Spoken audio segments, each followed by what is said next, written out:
نحمده ونصلي ونسلم على رسوله الكريم أما بعد فأعوذ بالله من الشيطان الرجيم بسم الله الرحمن الرحيم ألم تكن آياتي تتلى عليكم فكنتم بها تكذبون قالوا ربنا غلبت علينا شقوتنا وكنا قوما ضالين ربنا أخرجنا منها فإن عدنا فإنا ظالمون قال اخسئوا فيها ولا تكلمون إنه كان فريق من عبادي يقولون ربنا آمنا فاغفر لنا وارحمنا وأنت خير الراحمين فاتخذتموهم سخريا حتى أنسوكم ذكري وكنتم منهم تضحكون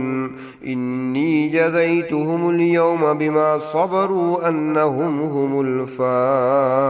الفائزون قال كم لبثتم في الأرض عدد سنين قالوا لبثنا يوما أو بعض يوم فاسأل العادين قال إن لبثتم إلا قليلا لو أنكم كنتم تعلمون صدق الله مولانا العظيم اللهم صل على سيدنا محمد وعلى آل سيدنا محمد وبارك وسلم سورة مؤمنون کی آیت نمبر 105 تا 114۔ قیامت کے بعد آخرت ہے جہاں دو ہی گھر ہیں، جنت اور جہنم، اور آخرت کی زندگی ابدی زندگی ہے، ہمیشہ کی زندگی ہے، تو اس لیے وہاں احوال بھی بے شمار پیش آئیں گے۔ ان آیات میں آخرت کی 4 باتیں ذکر کی گئی ہیں۔ پہلی بات، تلفح وجوہہم النار، آگ ان کے چہروں کو جھلس دے گی، وہم فیہا کالحون، اور وہ اس دوزخ میں نہایت ہی بد شکل ہو جائیں گے۔ یعنی جب کفار جہنم میں ڈالے جائیں گے تو وہاں ان کے چہرے آگ سے جھلس کر کباب ہو جائیں گے، اور شکلیں ایسی بدنما ہو جائیں گی کہ نیچے کا ہونٹ لٹک کر ناف کو چھو لے گا اور اوپر کا ہونٹ پھول کر کھوپڑی تک جا پہنچے گا۔ اللہم احفظنا منہ، اللہ ہماری حفاظت فرما دیجیے۔ دوسری بات ارشاد فرمائی، الم تکن آیاتی تتلا علیکم، کیا میری آیتیں تمہیں پڑھ کر نہیں سنائی جاتی تھیں؟ فکنتم بہا تکذبون، پس تم ان کو جھٹلاتے تھے۔ تمہیں ایمان کی باتیں سمجھائی جاتی تھیں، احکام پڑھ کر سنائے جاتے تھے، قدرت کے دلائل کا تمہیں مشاہدہ کرایا جاتا تھا، مگر تم مانتے ہی نہ تھے، اور تم تو کہا کرتے تھے کہ اللہ تعالیٰ نے کوئی کلام نازل ہی نہیں کیا۔ توحید کا انکار تم کرتے رہے، رسالت کا انکار تم کرتے رہے، قیامت کے قائم ہونے کا انکار تم نے کیا، اللہ رب العزت کی نازل کردہ آیات کو تم نے جھٹلایا، اب دیکھو تمہارا کیا حشر ہو رہا ہے۔ تو اس وقت وہ لوگ اعتراف کریں گے، قالوا ربنا غلبت علینا شقوتنا، کہیں گے اے ہمارے پروردگار، ہماری بدبختی ہم پر غالب آ گئی، اور ہم اس وقت سوچنے سمجھنے کی صلاحیت کھو بیٹھے تھے، وَكُنَّا قَوْمًا ضَالِّينَ، اور ہم یقیناً گمراہ لوگ تھے۔ یعنی وہاں پر ان کو کہا جائے گا کہ دنیا میں تم جن وعیدوں کو جھٹلایا کرتے تھے اب اپنی آنکھوں سے دیکھ لو، وہ سچی تھی یا جھوٹی۔ تو وہ وہاں پر کہیں گے کہ اے ہمارے پروردگار، ہماری بدبختی نے ہمیں دھکا دے دیا، ہم دنیا میں گمراہ تھے، اس لیے آج ابدی ہلاکت کے گڑھے میں آ پڑے ہیں۔ اب ہم نے سب کچھ دیکھ لیا ہے، اب ہمیں یقین ہو گیا ہے، یقین کی آنکھ سے ہم نے دیکھ لیا ہے۔ یعنی وہاں پر وہ اپنے جرم کا اعتراف بھی کریں گے، اپنے گناہوں کا اقرار بھی کریں گے، اور ساتھ ہی وہ درخواست پیش کریں گے، ربنا اخرجنا منہا، اے ہمارے پروردگار ہمیں ایک دفعہ یہاں سے نکال دیجئے، فإن عدنا فإنا ظالمون، اگر ہم پلٹ کر نافرمانی کریں گے تو یقیناً ہم سخت گناہگار ہوں گے۔ یعنی کہ اب ہم ایمان لائیں گے، اب ہم شرک سے بیزار رہیں گے، اب ہم نیک کام کریں گے، برائی سے اپنے آپ کو بچائیں گے۔ تو اس لیے ایک دفعہ ہم کو یہاں سے نکال لیجئے، ہم پھر ایسا کبھی نہیں کریں گے۔ اگر ہم دوبارہ ایسا پھر کریں تو واقعی ہم مجرم ہیں، پھر آپ جو چاہیں سزا دیں، مگر ایک بار ہمیں دوبارہ بھیج دیجئے۔ ادھر سے جواب ان کو دیا جائے گا، قال اخسئوا فیہا ولا تکلمون، اللہ تعالیٰ فرمائیں گے اسی دوزخ میں ذلیل ہو جاؤ اور میرے ساتھ بات بھی نہ کرو۔ مفسرین اکرام فرماتے ہیں کہ دوزخیوں کی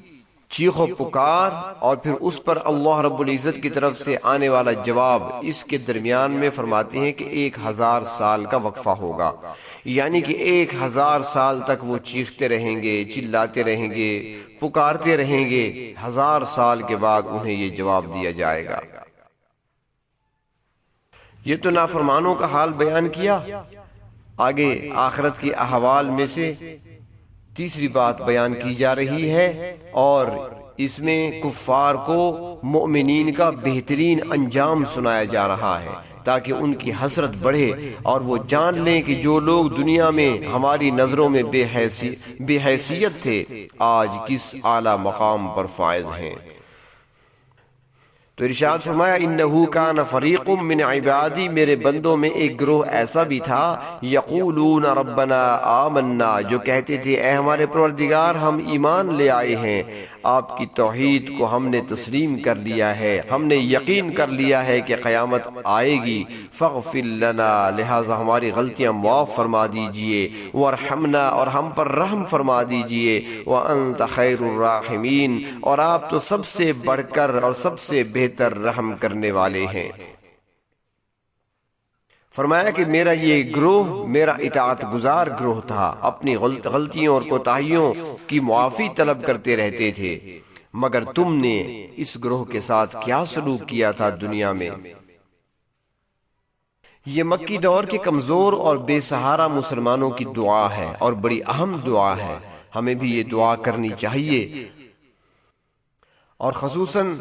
جب کفار کی طرف سے مظالم کا سامنا ہو تو پھر یہ دعا بکثرت مانگنی چاہیے، ربنا آمنا فاغفر لنا وارحمنا وانت خیر الراحمین۔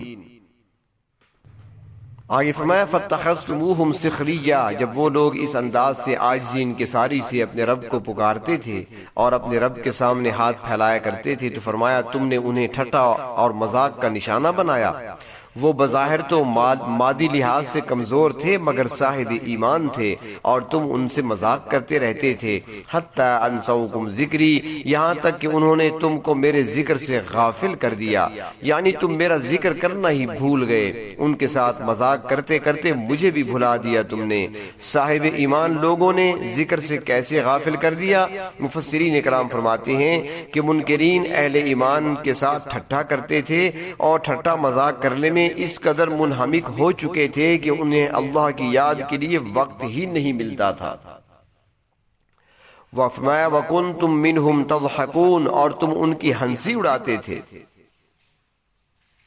اور سورت مطففین میں اس بات کو اس طرح بیان فرمایا، سورت مطففین آیت نمبر 30 میں، کہ وَإِذَا مَرُّوا بِهِمْ يَتَغَامَزُونَ، جب وہ اہل ایمان کے قریب سے گزرتے تھے تو آنکھوں سے اشارے کرتے تھے، ایک دوسرے کو آنکھوں کے اشارے سے کہتے کہ دیکھو یہ جنت کے وارث جا رہے ہیں، یہ دیکھو حوروں کے خاوند جا رہے ہیں، جن کے پاس پہننے کے لیے پورا لباس نہیں، پیٹ بھرنے کے لیے کھانا نہیں، رہنے کے لیے مکان نہیں، سفر کرنے کے لیے ان کے پاس سواری نہیں، اور دعویٰ یہ ہے کہ ہم حوروں کے خاوند ہیں، حوروں سے ہمارا نکاح ہوگا اور ہمیں جنت ملے گی۔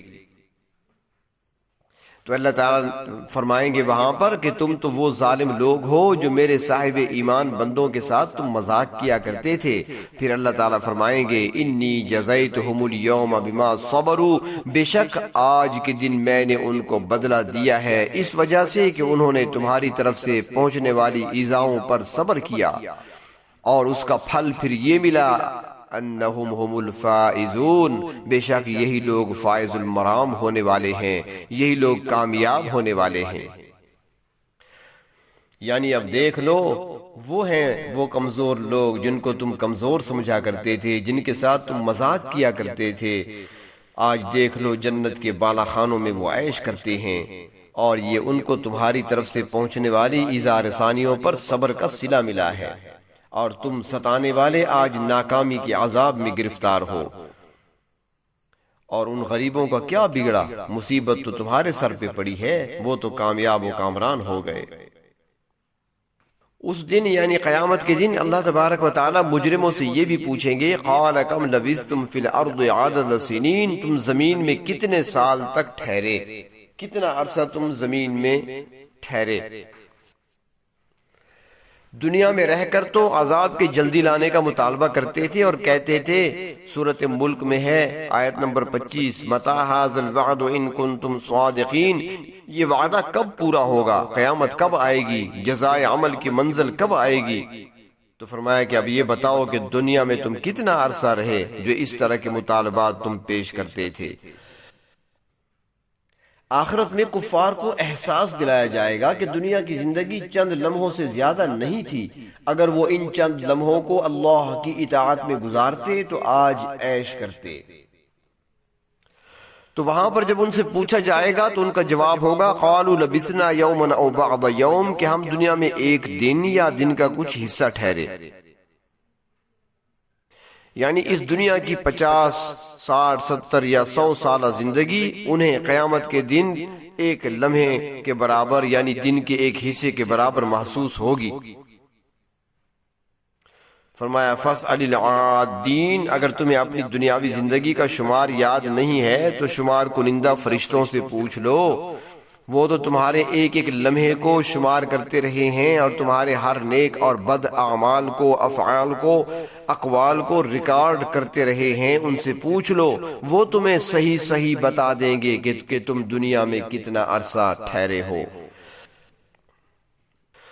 ارشاد ہوگا، حقیقت یہ ہے کہ قال ان لبثتم الا قلیلا، تم نے دنیاوی اور برزخی زندگی میں بہت تھوڑا عرصہ گزارا ہے۔ لو انکم کنتم تعلمون، اگر تمہیں کچھ سمجھ بوجھ ہے،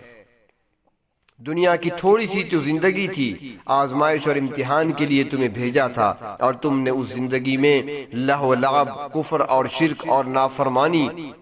کو اختیار کر لیا۔ تم نے ایک ایسی تجارت کی کہ سورۃ بقرہ میں فرمایا فما ربحت تجارتہم، اس تجارت نے تمہیں کوئی نفع نہ دیا۔ تم نے دنیا کی مختصر زندگی میں ایمان اور اچھے اخلاق کو نہیں خریدا تھا، زندگی کی اس تھوڑی سی پونجی کو تم نے ضائع کر دیا تھا۔ زندگی کی مثال تو ایک برف کی ڈلی کی مانند ہے، جس پر دھوپ پڑ رہی ہو، تو جس طرح یہ برف جلدی سے پگھل جائے گی، اس طرح تمہاری زندگی بھی دنیا کی جلد ختم ہو جانے والی ہے۔ قیامت کے اس طویل دن کو جب دیکھیں گے اور جب آخرت کا تصور کریں گے جہاں پہنچ چکے ہوں گے، تو اس کے مقابلہ میں ان کو دنیا کی زندگی بہت ہی مختصر معلوم ہوگی۔